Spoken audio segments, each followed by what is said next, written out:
안녕하세요. 오늘의 데일리 뉴스레터에 오신 것을 환영합니다. 1. 긴급 상황.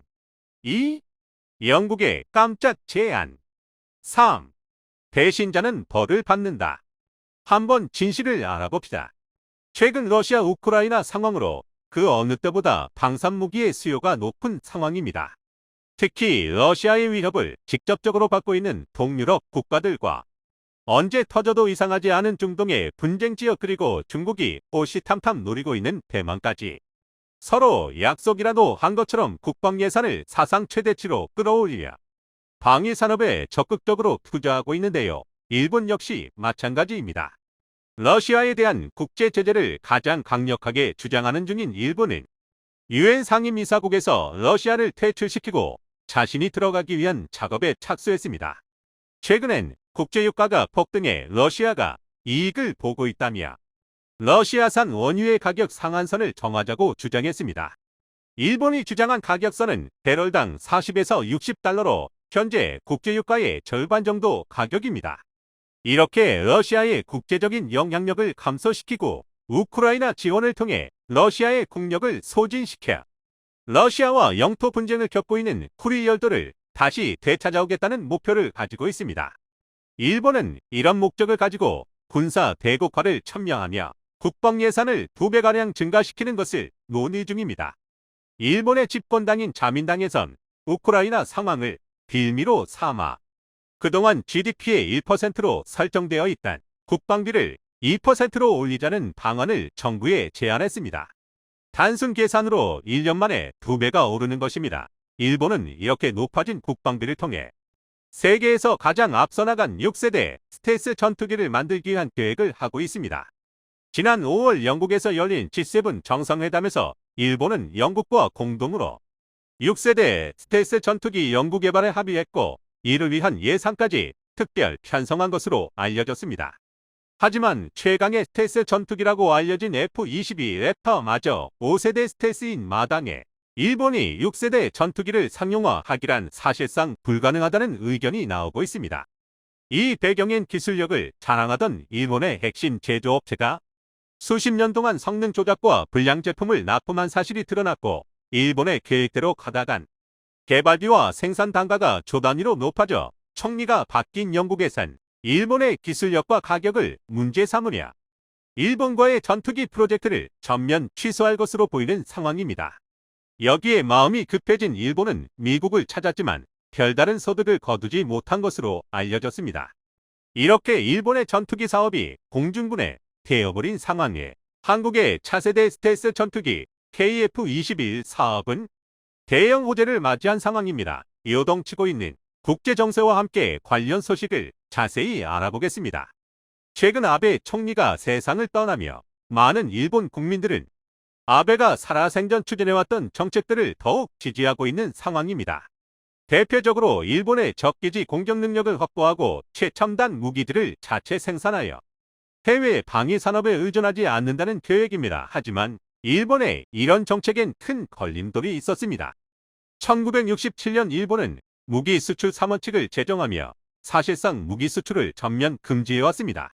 그러나 아베가 집권하던 2014년 당시 무기 수출을 금지하던 조항을 폐지하고 방위 장비로 이름만 바꿔 무기 수출을 장려하고 있습니다. 기존에 일본이 생산하던 무기는 수출 물량이 없고 100% 내수용으로 생산되었기에 한 개당 단가가 매우 비싸다는 평가를 받고 있습니다. 성능이라도 뛰어나면 비싸도 괜찮겠지만 대표적으로 일본이 자체 제작한 F-2 전투기는 미국 F-16의 기술을 이용해 제작한 복제기 형식으로 성능도 4세대 전투기 수준입니다. 하지만 가격은 세계 최강이었는데요. 미국의 5세대 스텔스 전투기 F-22의 가격과 맞먹는 터무니없는 가격을 자랑합니다. 배치 당시 가격은 F-22가 1,800억 원 가량이었으며 일본의 F-2는 1,600억 원으로 사실상 별 차이가 없었습니다. 유지보수 비용을 합하면 F-22는 한 대당 4,300억 원, 일본의 F-2는 한 대당 4천억 원으로 매우 비쌉니다. 일본이 배쳐서 만든 F-16의 개량형 버전인 바이퍼가 대당 1,400억 원인 것을 감안하면 일본은 더 비싸고 성능도 안 좋은 기체를 만든 것입니다. 물론 이런 문제를 해결하기 위한 방법은 수출입니다. 생산량을 증가시켜 수출을 많이 한다면 한 대당 가격이 현실적인 수준으로 낮아진다는 것입니다. 한국의 KF21 역시 가격 경쟁력을 확보하기 위해 수출을 적극 추진하고 있는 것도 비슷한 이유입니다. 하지만 일본의 항공 방위 산업 업체들은 2000년대 초반 F2 프로젝트가 조기 종료되면서 수출까지 막힌 상황이라 항공기 연구개발 비용과 유지관리 비용을 감당할 수 없어 상당히 많은 업체들이 문을 닫았습니다. 일본의 방위 산업체 고마스는 얼마 전 환경 기준에 맞춘 엔진 개발에 천문학적인 비용을 감당할 수 없다며 개발 포기를 선언했습니다. 자체적인 전투기를 만드는 시도는 좋았지만 수출을 하지 못해 단가가 올라갔고 높아진 단가는 프로젝트를 조기 종료시켜 일본의 방위 산업의 명맥이 끊어진 상황입니다. 이런 상황을 해결하기 위해 일본은 영국과 손을 잡기로 합니다.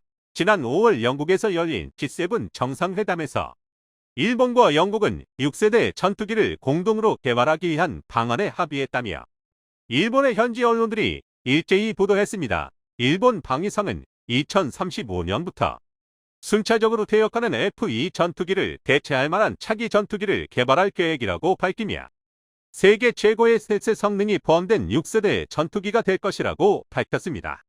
이번 협력엔 영국의 보리스 존슨 총리가 승인하고 주도적으로 개발을 요청했다고 알려졌으며 기체 연구개발과 양산에는 일본의 미쓰비시 중공업과 영국의 배시스템이 주도하고 엔진 개발은 일본의 IHI와 영국의 롤스로이스가 협력할 것이라는 보도가 나왔습니다. 이렇게 전투기를 공동으로 개발하면 상당히 기대되는 효과가 있습니다. 기존에 일본에서만 사용했던 기체를 영국은 물론 유럽에 수출할 가능성이 커지면서 한 대당 단가와 유지관리 비용이 내려가 기대 수익이 높아진다는 것입니다. 하지만 영국 내부에선 전투기 개발엔 돈이 많이 들어간다며 일본과 협력하는 것을 반대해왔습니다. 그런데 영국의 보리스 존슨 총리가 일본과의 전투기 연구 개발을 밀어붙였고 관련 예산도 배정하기 직전까지 가는 등 프로젝트는 빠르게 추진되는 것처럼 보였습니다. 하지만 한순간에 모든 것이 무너졌습니다.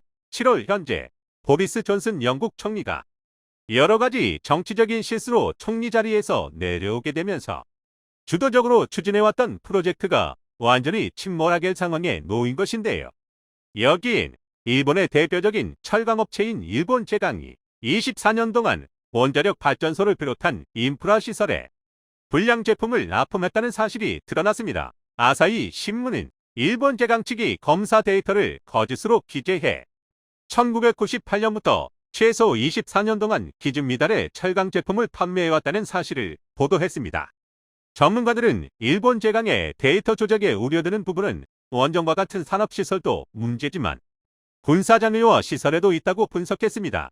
일본산 철강제는 전투기와 탱크 등 첨단 제품에도 사용되었고 기준치에 미달한다면 첨단 무기들이 설계 수명이나 한계 수명을 버티지 못하고 그 전에 고장나거나 불량을 일으킨다고 지적한 것입니다. 여기에 일본과 협력하기로 합의한 영국에서 생산과 제조를 맡은 일본 측을 신뢰할 수 없다며 전투기 프로젝트가 완전히 뒤집힐 위기에 놓였습니다. 영국의 존슨 총리가 실각하는 것은 물론이고 예산 관련 문제도 전투기 프로젝트의 발목을 잡고 있습니다. 존슨 총리가 이미 실각해 힘을 잃어버린 상황에 일본과의 전투기 협력을 반대한 영국 의회가 수십조 원에 달하는 비용을 허가하는 것은 사실상 불가능한 일로 보여지고 있습니다. 영국은 현재 자체적인 방위 장비도 많이 있지만 전투기와 같이 천문학적인 투자금이 발생하는 부분에선 미국에게 많은 의존을 하고 있습니다. 대표적으로 F-35 전투기가 있는데요. 미국은 F-35를 비싸게 팔고 있지만 성능은 확실하며 아직 러시아나 중국 등 적성국들에겐 F-35에 대항할 만한 장비가 없는 현실입니다. 무엇보다 한국을 비롯한 전 세계의 수많은 동맹국들에게 판매되어 한 대당 도입 단가가 1천억 원 수준으로 굉장히 낮아져 전투기에도 규모의 경제가 작용하고 있는 상황에 굳이 폐쇄적인 연구개발 문화를 가지고 있으며 해외 수출 경험도 전무한 일본의 전투기를 공동 개발할 이유가 전혀 없다는 분석입니다. 영국은 일본과 협력해 개발한 전투기들은 수출 면에서도 마이너스가 될 것이라고 보고 있습니다. 일본은 몇 년 전까지 군사무기가 수출이 불가능해 상당수 실내 전자장비나 시스템 언어 등 일본 자국군이 사용하기 편리하도록 맞춰져 있었습니다. 해외 수출을 하지 않고 본인들만 쓰는 군사장비라면 괜찮지만 일본 현지에 특화된 제품을 수출하는 것은 또 다른 얘기입니다. 서방권 표준 무기에 익숙해진 유럽 시장에 일본산 군사무기를 수출하기란 매우 어려울 것으로 보입니다. 일본과 영국의 합작 프로젝트가 넘어지면서 한국 군사무기의 경쟁자가 사라진 상황입니다. 일본과는 다르게 국제 표준격의 장비를 생산하는 한국은 다양한 장비를 유럽뿐 아니라 전 세계에 수출하고 있습니다. 폴란드, 핀란드, 노르웨이, 에스토니아 등 유럽 현지에선 K9 자주포를 도입하였고 인도네시아, 이라크, 필리핀, 태국은 한국산 T-50 계열 훈련기와 여기서 파생된 FA-50 전공격기를 도입했습니다. 뿐만 아니라 폴란드, 아일랜드, 슬로바키아, 스페인, 불가리아 등 유럽 국가들이 한국산 T-50 계열 훈련기 및 전공격기에 관심을 가지고 있으며 국방부 제공. 이는 앞으로 KF-21에 대한 수요로 이어질 가능성이 있습니다. 심지어 전투기의 본고장인 미국에서도 T-50 훈련기를 도입하기 위해 각종 검토에 들어간 가운데 세계 5대 군사 수출국으로 도약한 한국의 위상이 돋보이고 있습니다. 최근 한국은 KF-21의 실제 주행 영상을 공개하며 전 세계 군사 전문가들의 관심을 한몸에 받고 있습니다. 방위사업청 제공. 미국 CNN 측에서는 한국산 항공기를 구매해 호평하고 있는 이라크와 필리핀, 태국에선 한국산 무기에 신뢰도가 생겼고 신형 전투기가 필요하다는 상황에서 KF-21이 훌륭한 대안이 될 가능성이 있다고 설명했습니다. 이 밖에도 한국산 무기를 경험해 신뢰감을 쌓은 국가들이 KF-21의 잠재적인 도입국이 될 것이라고 분석하며 노후된 F-16을 대체할 만한 훌륭한 기종이라고 언급했습니다. 비행을 앞두고 있는 KF-21의 포지션은 미국산 전투기보다 저렴하고 부족함 없는 성능을 앞세워 F-16을 대체할 전투기로 전망되고 있습니다. F-35의 최첨단 성능 때문에 미국의 최후 망국이 아니면 구매하지 못하는 상황에 KF-21은 훌륭한 대안이 될 것이라는 분석이 나오고 있습니다. 인도네시아에서 자체적으로 스텔스기 개발에 나섰다는 어처구니 없는 소식이 들려왔습니다. 우리나라가 만든 4.5세대 전투기에 인도네시아 국기가 붙어 있다고. 인도네시아도 스텔스기를 만들 역량이 된다고 착각하게 된 것 같은데요. 하이에서는 인도네시아에 완전히 신경을 끄는 건지 대신 쫄란드와의 항공우주산업 분야의 전방위적 협력을 추진하고 있다고 합니다. 거기에 쫄란드와 대한민국, 캐나다, 영국까지 이어지는 글로벌 우주항공산업 네트워크 구축을 위한 움직임에 나섰다고 하는데 어떻게 된 일인지 자세한 소식 알아보도록 하겠습니다. 지난 10월 20일부터 23일까지 진행되었던 사천에어쇼에서 KF-21 보람의 전투기가 최초로 민간 공개되었습니다. 하이와 인접한 사천공항에 KF-21 7대 시제기 중 3호기가 공개되었습니다. 20여 회의 시험 비행을 성공적으로 마친 1호기에 이어 2에서 6호기가 곧 시험 비행을 실시할 예정입니다. 개발 중인 전투기를 이렇게 이른 시기에 민간 공개한 것은 매우 이례적인 경우인데요. 그만큼 KF-21의 개발이 순조롭게 진행되고 있다는 자신감의 표현인 것입니다. 또한 최근 국내를 찾은 해외 고객에게 어필하기 위한 전시이기도 한데요. 동유럽 최대의 항공산업 클러스터가 있는 폴란드 제슈프시 대표단이 사천에어쇼에 맞춰 한국을 방문했었습니다. 제슈프시는 폴란드 항공, 군수산업의 중심지로 항공우주산업의 90%가 집중되어 있는 유럽 최대 규모의 항공산업 클러스터가 자리 잡고 있습니다. 폴란드 대표단은 사천에어쇼에 전시된 KF-21은 물론이고 하이의 생산시설, 항공기, 청장비 업체들 둘러보고 항공우주 도시로 발돋움하고 있는 사천시와 연합을 맺기로 합의했다고 전해졌습니다. 사천에어쇼 전날인 19일에는 사천시와 전략적 항공산업 네트워크 구축과 기업 간 교류 확대를 위한 자매결연 체결이 논의되어 2023년 자매도시 체결을 추진하기로 결정되었습니다. 또한 제슈프시가 프로젝트 사업으로 계획 중인 항공우주도시연합에 영국의 러시모어, 캐나다의 미서소고와 함께 사천시가 아시아를 대표하는 항공도시로 초청돼 네트워크에 참여하는 의제가 논의되고 있습니다. 폴란드의 항공산업은 100여 년에 달하는 장구한 역사를 가지고 있는데요. 중동부 유럽에서 가장 높은 교육 수준을 자랑하며 연간 1000여 명의 항공기술자들을 제슈프 공대와 항공기 제작 공정교육센터 등을 통해 배출해내고 있습니다. 이곳에서 생산된 항공기 부품들은 전 세계 거의 모든 항공기에 들어가고 있습니다. 또한 세계 각국의 R&D 연구소가 진출해 있으며 세계 3대 항공 엔진 기업으로 손꼽히는 프렛 위트니사가 소재하고 있기도 합니다. 현재 카이가 위치한 사천을 중심으로 폴란드와 같은 항공산업 클러스터를 구축하며 아시아의 항공산업을 이끌어갈 미래 도시로 만들기 위한 프로젝트가 진행 중입니다. 제이슈프시는 항공밸리 구축의 성공적인 사례로 두 도시의 협력은 향후 유럽 항공기 시장 진출에 있어서 교두보 역할을 수행해 줄 것으로 기대받고 있습니다. 폴란드와의 협력은 FA50 수출을 늘려나가길 바라는 카이에 있어서도 매우 중요한 일입니다. 러시아의 우크라이나 침공으로 인한 전쟁 위기 고조와 3세대 이전 항공기들이 노후화되면서 교체 시기가 다가와 전 세계적으로 경전투기에 대한 수요가 폭증하고 있습니다. 해외 컨설팅 업체를 통해 확인한 바에 의하면 향후 10년 동안 경전투기에 대한 수요는 2천여 대로 파악되고 있다고 합니다. 그리고 카이에서는 그중 1000대를 수출하겠다는 원대한 목표를 잡고 이를 위해 폴란드를 수출 전진기지로 삼기 위한 작업에 들어갔습니다. 또한 사천에어쇼에서 폴란드 국방무관이 방문해 전시된 KF-21을 관심있게 바라보며 전투기의 기능과 특성에 대해 문의해왔다고 전해졌는데요. 현재 폴란드로의 KF-21 수출은 아직 논의되고 있지 않습니다만 많은 폴란드 군사 전문가들은 향후 KF-21이 폴란드 공군 전력에 합류하게 될 가능성이 크다고 전망하고 있다고 합니다. FA-50P의 경전투기와 미국에서 F-35 5세대 전투기를 도입하면서 폴란드 공군의 구성이 한국 공군과 매우 유사해지고 있는데요. 공군의 하이 미들로우 구성에서 FA-50PL과 F-35가 로우 하이급을 도맡고 나머지 미들급 전력을 채우기 위한 전투기로 KF-21이 유력하다고 보고 있다고 합니다. 여기에 폴란드와의 우주항공산업 협력이 본격화되면서 KF-X 사업에서도 폴란드와 협력하는 방안이 모색 중인데요. 카이에서는 FA-50 폴란드 수출이 단기적인 제품 판매로 그치는 것이 아닌 향후 유럽 시장을 겨냥해 폴란드를 수출 전진기지로 만들어 나갈 계획을 세우고 있습니다. 또한 우크라이나 전쟁이 폴란드의 노동시장에 호재로 작용할 것으로 예측되어 우리 기업의 폴란드 진출에도 유리하게 적용될 것으로 전망되고 있는데요.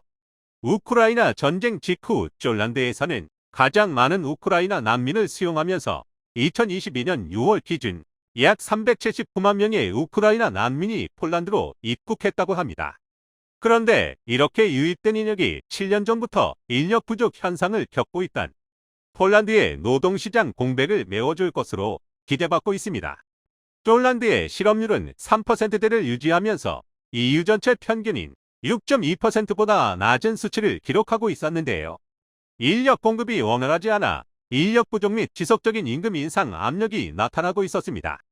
제조업 국가로 경제 성장을 이루어냈던 폴란드로선 치명적인 위기라고 할 수 있었는데 우크라이나 난민들이 폴란드 노동시장에 합류하면서 인력 부족 현상이 해소될 것으로 전망되고 있습니다. 거기에 우크라이나 난민 중에서 대학을 나온 사람이 60% 이상이고 고학력 전문직 종사자도 20% 가까이 차지하고 있습니다. 전체 난민의 63%가 폴란드에서 취업을 희망하고 있어 폴란드 현지에 진출한 우리 기업들의 원활한 인력 수급에도 도움이 될 것으로 예상되고 있습니다. 폴란드와 끈끈한 협력 관계를 구축하고 있는 와중에 KF-X 사업의 기존 협력 국가인 인도네시아는 여전히 이해할 수 없는 행보만을 보여주고 있습니다. 지난 9월 인도네시아가 드디어 밀리고 밀렸던 분담금을 올해 지불을 하겠다고 밝혀왔었는데요. 그 액수가 전체 미납금인 8천억 원의 1%밖에 되지 않는 85억에 불과하다고 합니다. 거기에 내년에 납부하기로 약속한 금액도 460억 원으로 5%밖에 되지 않는 금액입니다. 이러한 추세면 앞으로 20년은 있어야 분담금을 다 받을 수 있을 것입니다. 그동안 인도네시아는 경제난을 핑계로 분담금을 지불하지 않아왔는데요. 돈이 없다는 나라가 유럽과 미국에선 방산 쇼핑을 이어오는 모습이 포착되어 어이를 상실하게 만들고 있습니다. 얼마 전 인도네시아 국방부 장관이 F-15 구매를 위한 협상을 진행하는 사진이 공개되었습니다.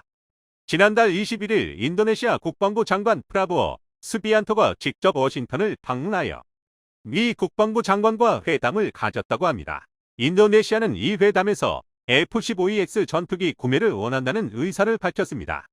현재 의회는 인도네시아의 구매를 승인했고 미 국무부는 인도네시아가 최대 36대의 전투기를 구매할 수 있다고 밝혔습니다.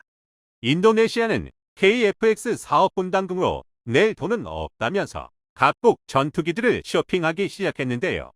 이전에는 프랑스에서 라팔 42대 구매 계약을 체결했었고 최근에는 카타르에서 퇴역하는 미라지 2000 전투기 12대를 훈련기로 운용하기 위해 인수했습니다. 그런데 미라지 전투기 구입은 인도네시아 내부에서도 수많은 비판을 받고 있다고 합니다. 미라지 2000은 1980년대에 실전 배치되고 2007년 단종되어 현재 퇴역 절차를 받고 있는 전투기입니다. 물론 부품도 더 이상 생산되지 않기 때문에 미라지를 운용하고 있는 국가들에서는 막대한 운영 유지비에 골치를 썩고 있습니다. 이 때문에 항공기술력도 빈약하여 기존의 전투기도 제대로 정비하고 있지 못한 인도네시아에서 운영하겠다는 건 돈 내고 고철 더미를 사오는 짓이라고 비난받고 있습니다. 현재 인도네시아 군대는 다국적 방산 백화점이라고 불릴 정도로 여러 나라의 장비를 운영하고 있는 것으로 유명한데요. 인도네시아 공군에서는 F-16과 수-30, 수-33, 호크 경전투기, T-50I를 운용하고 있었는데 여기에 미라지 2000까지 추가됐습니다. 한 군대에서 미국, 러시아, 영국, 프랑스, 한국제 전투기들이 함께 운영되고 있는 것이죠. 이는 인도네시아 일군과 육군 역시 별반 다르지 않은 상황인데요. 각국 장비마다 규격과 부품이 다르니 정비가 제대로 이루어질 리가 없어 인도네시아군이 운용하는 장비가 고장나거나 추락했다는 뉴스가 지겨울 정도로 많이 들려오고 있습니다. 이러한 현상을 인도네시아의 고질적인 부패 문제와 엮어서 비판하는 시각도 있습니다. 무기 도입 산업을 국가의 안보를 위한 게 아니라 이권 사업과 정치권의 치적사 키용으로 마구잡이식으로 진행하고 있으니 이 모양 이 꼴이 됐다는 것이죠. 거기에 이제는 인도네시아에서 자체적으로 스텔스기 개발에 나서보려 하는 것 같은데요. 11월 2일부터 시작되는 인도네시아 방산 전시회에서 공개될 인도네시아 스텔스기의 모급이 공개되었습니다. 쌍발 엔진의 카나드를 장착하고 스텔스 외형 설계를 갖춘 4.5세대 전투기로 I-22C 카탄으로 명명됐다고 합니다. 한국 네티즌들은 이참에 보라매에서 손 떼고 알아서 만들어 써라는 반응을 보여주고 있습니다. KF-21로 대한민국의 기술력을 증명해낸 카이는 더 이상 인도네시아에 신경조차 쓰고 있지 않은 듯한데요. 그저 세계 항공기 시장을 공략하기 위한 역량을 쌓고 KF-21을 훌륭하게 완성하여 세계에 대한민국의 기술력을 증명해내기 위해 전력을 다하고 있을 뿐입니다. 그리고 이제 쫄란드라는 믿을만한 파트너까지 얻었습니다. 주변국들에게 침략당했던 아픈 역사를 공유하고 있는 폴란드와 한국이기에 국가안보가 달린 방위 산업에 있어 누구보다 좋은 파트너가 될 수 있을 것입니다. 대한민국 항공산업이 아시아를 넘어 세계로 향해 뻗어나가게 될 날을 기대해봅니다.